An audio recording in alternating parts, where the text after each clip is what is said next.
Hola, estimados amigos, bienvenidos a este canal de Aula 7 para el repaso de la lección de escuela sabática. Hemos llegado a la lección número 11, que ya es la antepenúltima de este trimestre, y hace una planteación bastante interesante. El título de esta semana es ¿qué más pude hacer?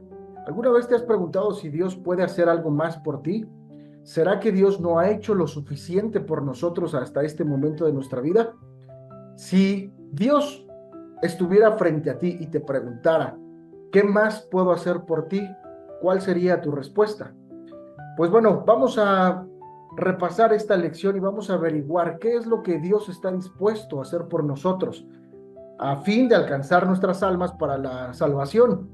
Dice el texto clave que lo tenemos en San Juan capítulo 18, versículo 37.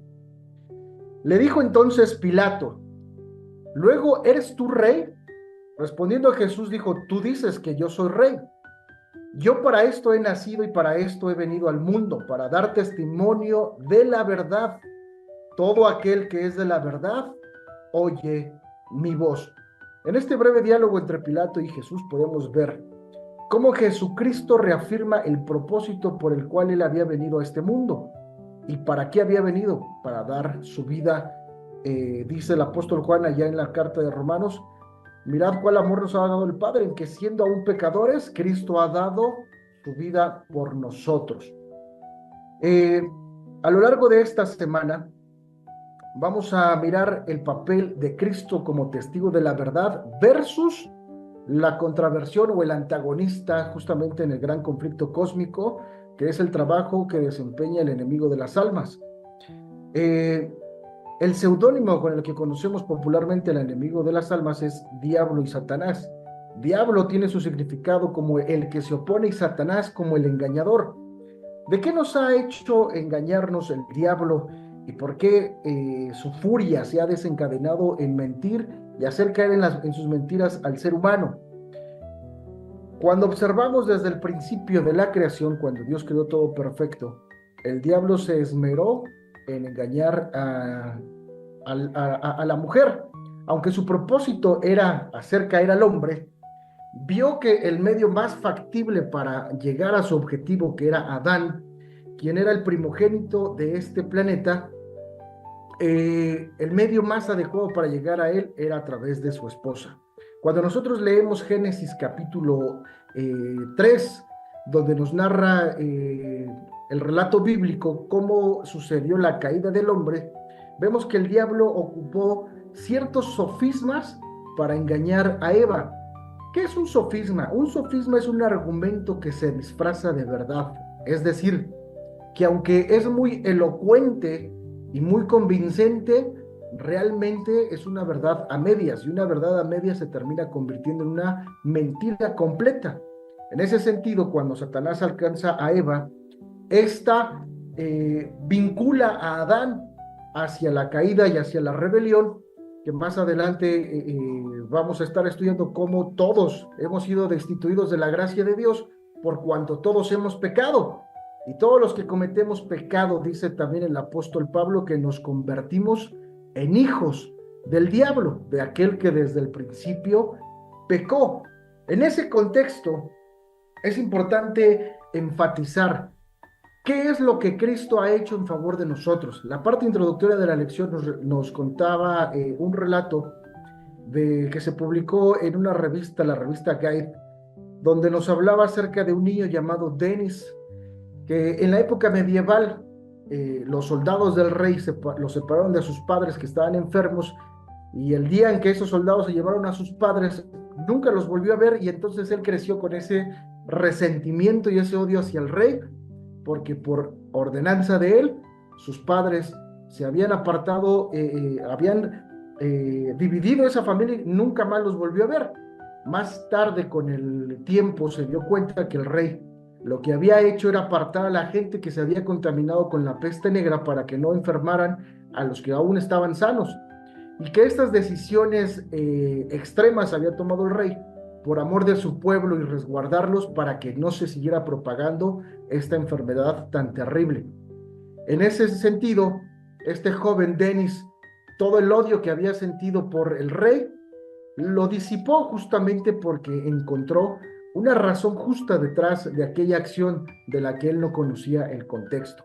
Bueno, nosotros hoy en día hemos escuchado a muchas personas decir que no creen en Dios o que cuestionan justamente la existencia de Dios en el sentido de que si Dios es bueno, ¿por qué permite que en este mundo pase tanto sufrimiento, tanto dolor, tanto desastre natural, tantos niños sin hogar, tantos niños y familias padeciendo hambre, etcétera?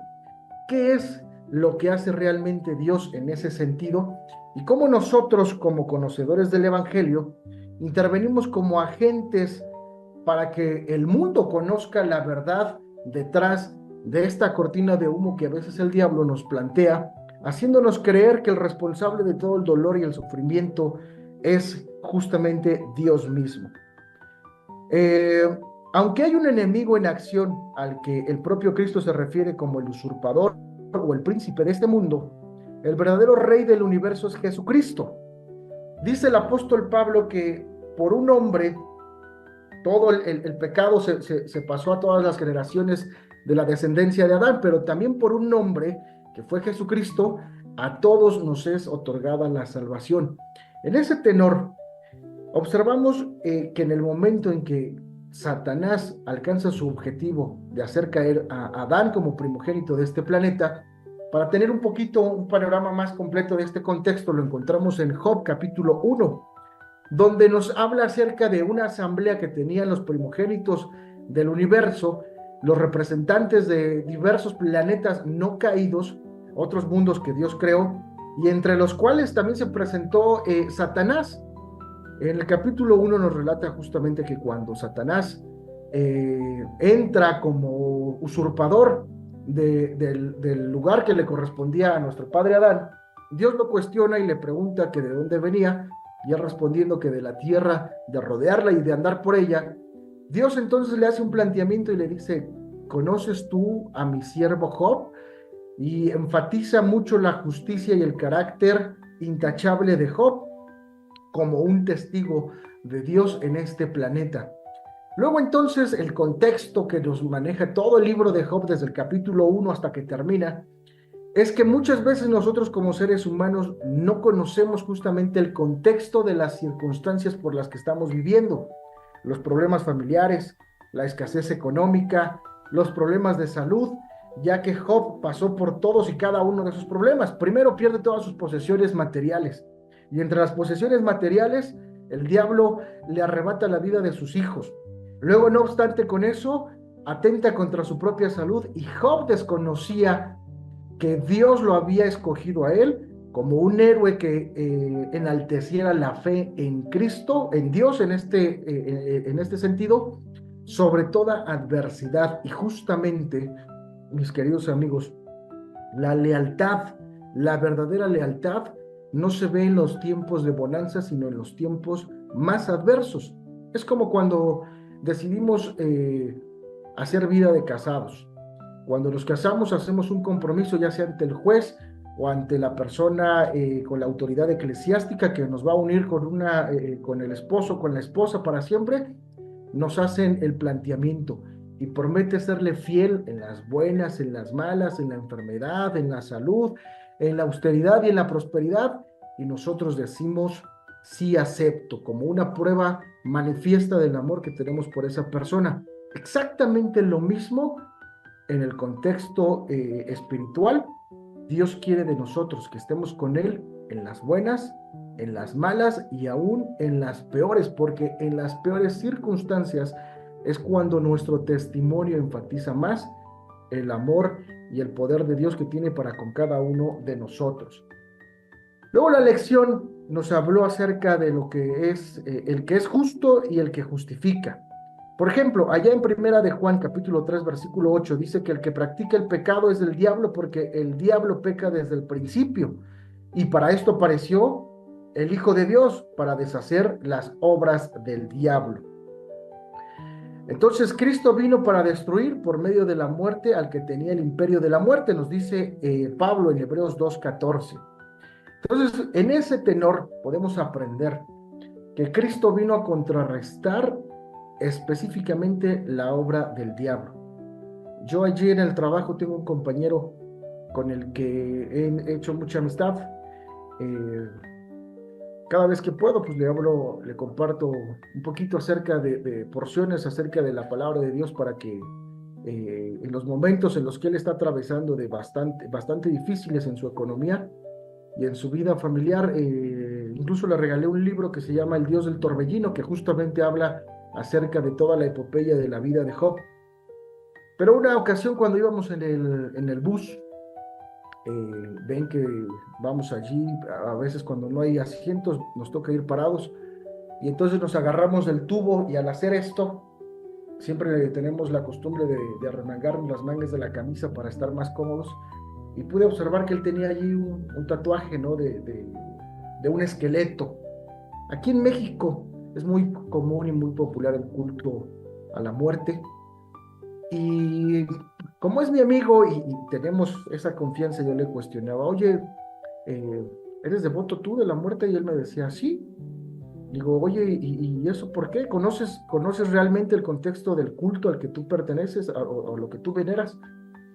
Y él me decía, sí, claro, dice, mira, muchos piensan que esto es malo, pero la verdad es que no saben que Dios mismo envía la muerte y que Dios trabaja en sintonía con la muerte. Y pues realmente la muerte no es mala, también hace milagros, hace proezas, etcétera. Y le dije, mira, creo que estás bastante confundido respecto a eso porque como católico y como devoto de la muerte, le digo, estás contrastando dos fes demasiado opuestas, porque en el catolicismo, independientemente de qué tan devotos sean, el catolicismo pertenece al cristianismo, es una denominación más del cristianismo.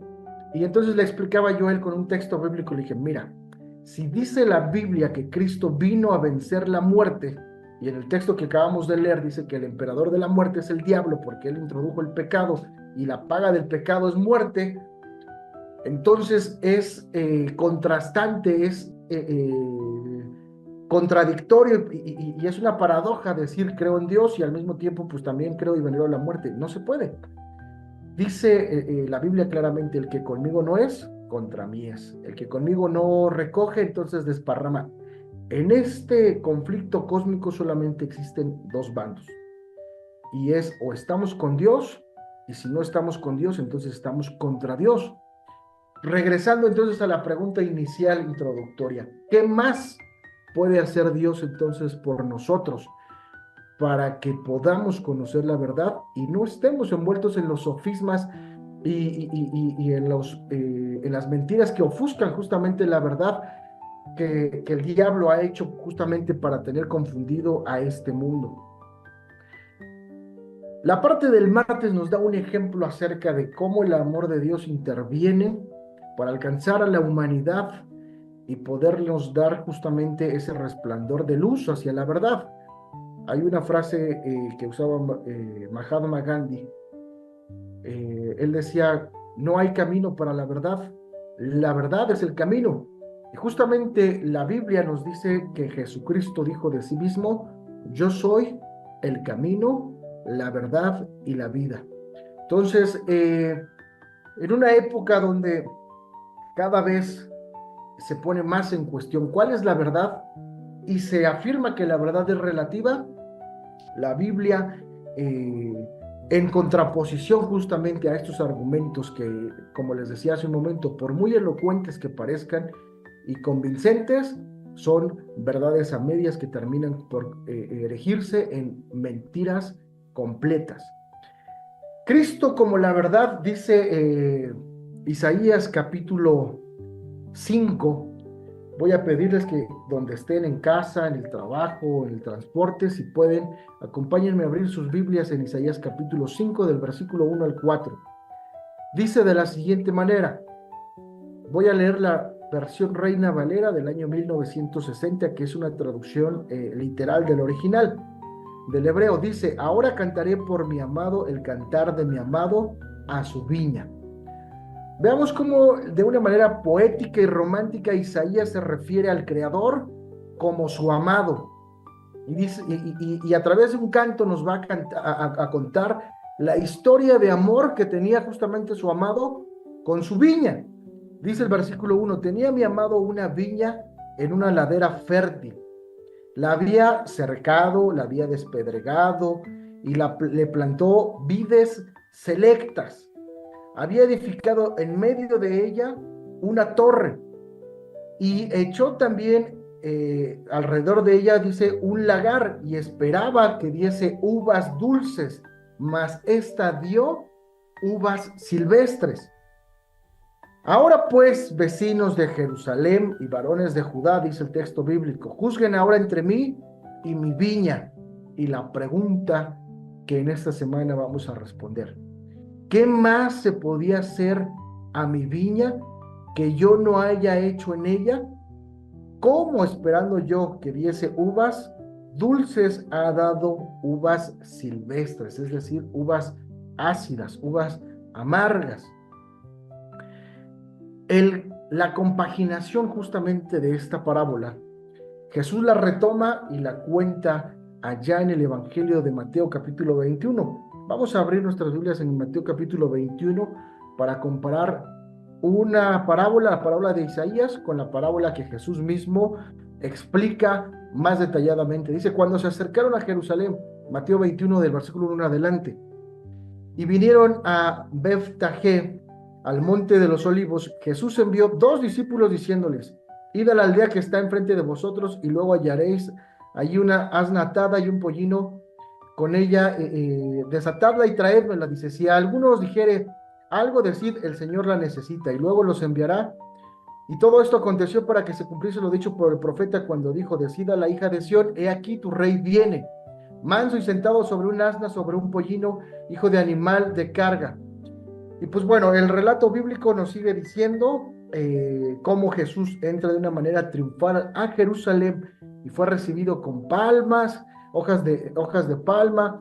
La gente ponía sus turbantes en el suelo y todos le dieron la bienvenida triunfal a Jesús.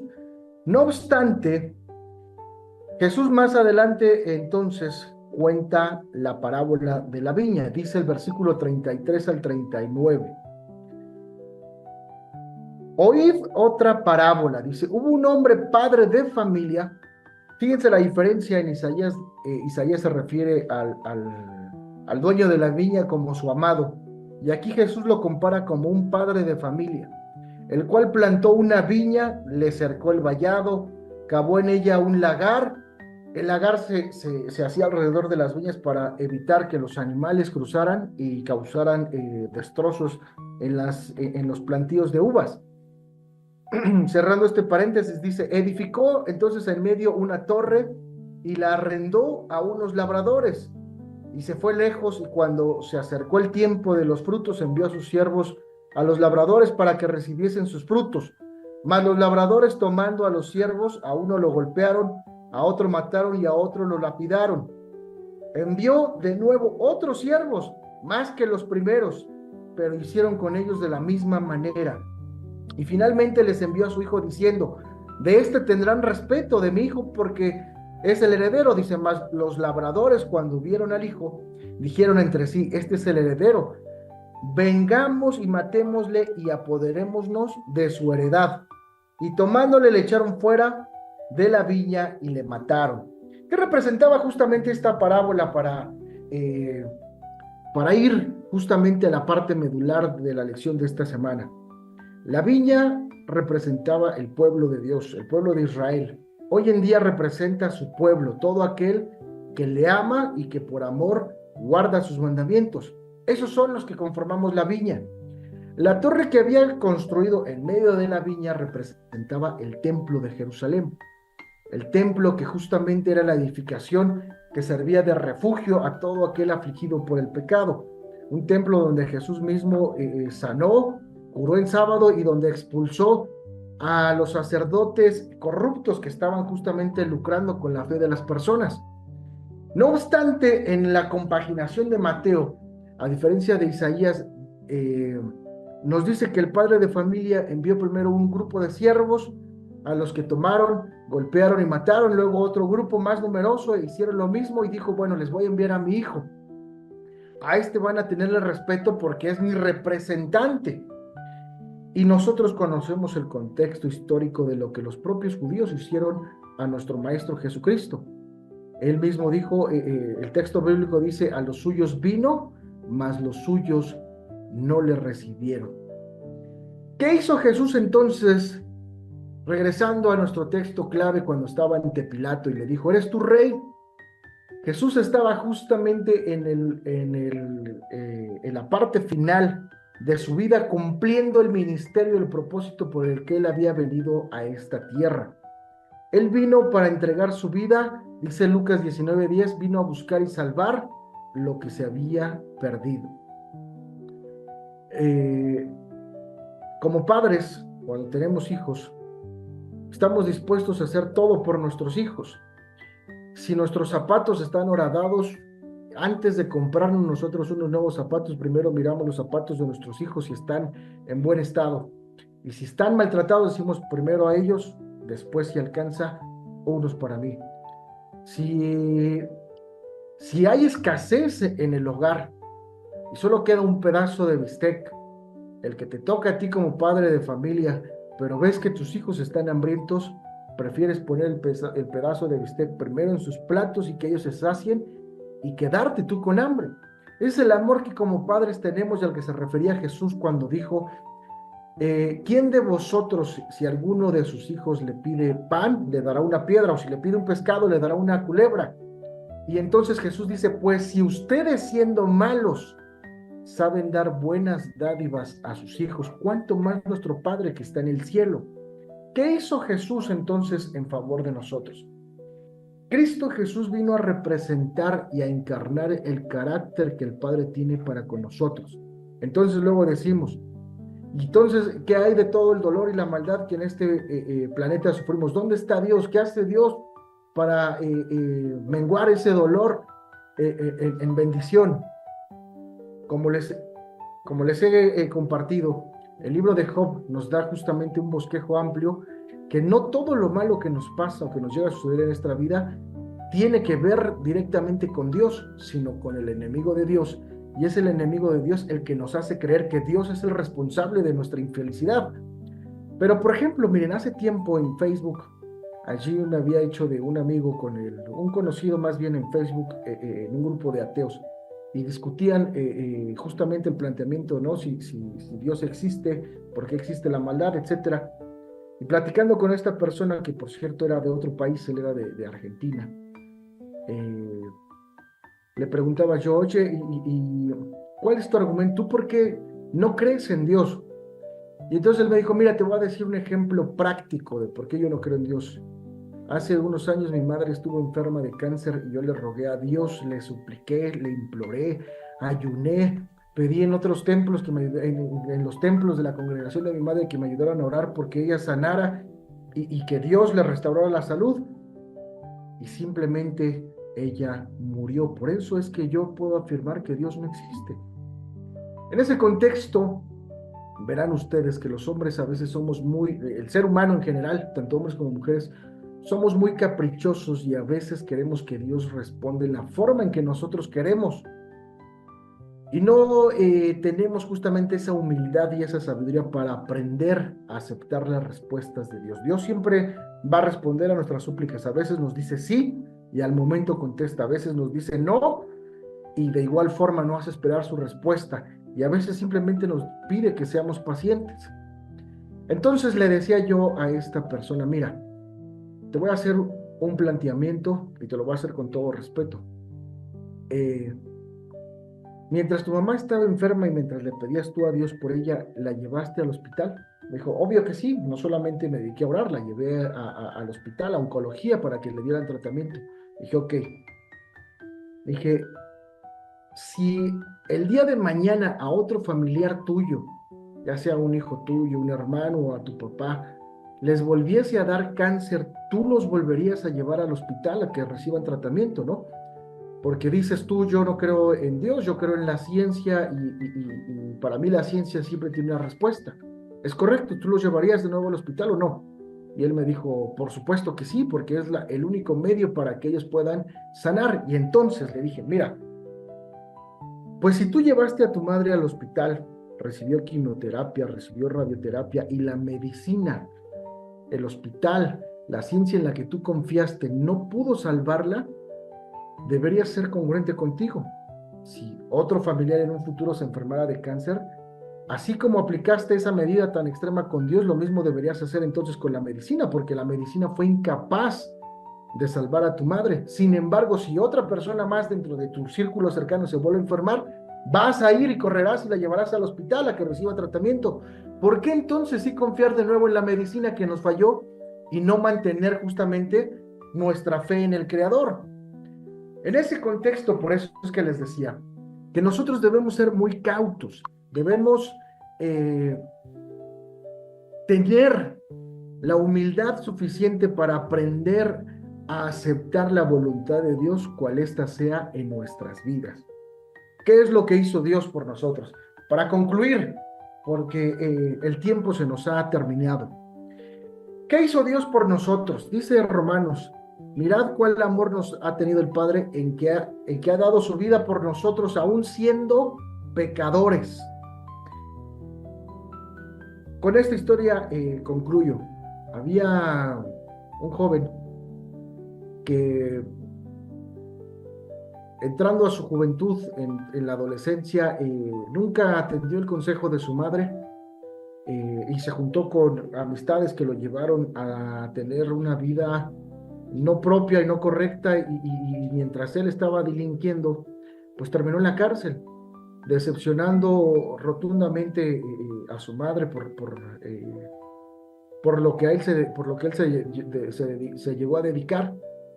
Y una vez que terminó en la cárcel, llegaba ya la parte final de su condena, estaba a unas semanas de que le pusieron en libertad, pero justamente por su vida rebelde él había puesto mucha distancia con su madre y entonces decidió hacerle una carta y le escribió a su madre y le dijo, eh, estoy a unos días de salir, madre mía, y yo sé que en mi juventud no hice caso a tus consejos, te deshonré, me alejé de ti, puse distancia para que tú no sintieras el cargo de la vergüenza de mis actos. Y le dijo, no sé si todavía yo tenga un espacio en tu corazón, si tú tendrías la capacidad de perdonarme y de aceptarme de nuevo en tu vida. Y entonces él le dijo, mira, cuando yo salga, voy a tomar el autobús que pasa cerca de donde está tu casa. Y cuando yo pase y esté cerca y esté a la vista tu casa, si yo miro que tú cuelgas una sábana blanca de tu ventana, sabré que tú me has perdonado, bajaré del autobús e iré a casa para hacer las paces contigo. Pero si no encuentro, no veo a la distancia una sábana blanca colgando de la ventana, me seguiré de largo en el camión y saldré de tu vida para siempre, madre, porque tú no te mereces tener un hijo así. Llegó el día, cuando él iba en el autobús y comenzaba con impaciencia a asomarse para ver si ya estaba cerca de la casa de su madre, le dijo a la persona que estaba al lado sentada con él y le dijo, oye, te puedo pedir un favor, mira, estamos próximo a llegar a la siguiente parada. Estoy nervioso, no quiero ver, ¿me podrías decir antes de llegar si alcanzas a ver una sábana azul que cuelgue de la ventana de una de las casitas que están cerca de esa parada? Y él dijo, sí, claro, con gusto, yo te digo. Y conforme se fueron acercando, el joven que estaba al lado le dijo, oye, tienes que ver esto. Le dijo, no quiero ver, por favor, tú dime que si está la sábana o no está. Dice, es que no está una sábana. Él en ese momento se entristeció, pero le dijo, es que no, espera, no está una sábana. Están cientos y decenas de sábanas por toda la casa. No es una, son decenas de sábanas. Conclusión, ¿qué mensaje le estaba dando la madre de este hijo pródigo que se había apartado del camino del Señor y había desobedecido a su madre para vivir su vida de una manera libertina y no con libertad? El mensaje de la madre fue contundente. No solamente le dijo te perdono, le gritaba a la distancia te perdono, regresa a casa. Todos nosotros fuimos destituidos de la gracia de Dios por cuanto todos hemos pecado. pero miremos cuál amor ha tenido Cristo Jesús para cada uno de nosotros, en que aún siendo pecadores, Él dio su vida por cada uno de nosotros. ¿Qué podemos hacer conociendo entonces este mensaje? La gratitud, mis hermanos, mis amigos que nos están acompañando en este día. La gratitud es la mejor memoria que puede tener el corazón. Los invito a que sigan estudiando la lección cada semana. Nos vemos aquí en la próxima sintonía. Ya saben, si estas transmisiones y estos repasos de la lección les gustan, denle suscribir a nuestro canal, denle ahí un like, pero sobre todo, compartan, porque entre más seamos y entre más compartamos estos mensajes, más pronto vendrá el Señor Jesús por cada uno de nosotros. Que el Señor los bendiga y nos vemos en la próxima transmisión.